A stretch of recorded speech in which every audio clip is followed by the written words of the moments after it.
Special মানুষ বা first love, বাবা মার পরেই হচ্ছে স্পেশাল মানুষ আমাদের জীবনে স্থান পায়।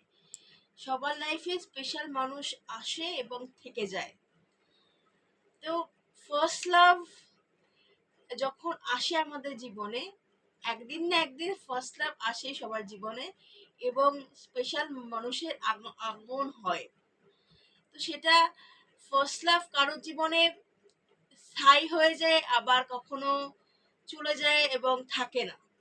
তো কারোর জীবনে ফার্স্ট লাভ হচ্ছে খুব, মানে খুব অনুভূতিটা খুব প্রেজেন্ট হয় এবং খুব একটা ভালো এক্সপিরিয়েন্স দেয়, আবার কারোর ব্যাড এক্সপিরিয়েন্স হয়।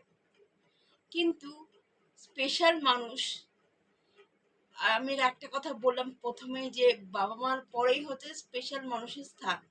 স্পেশাল মানুষ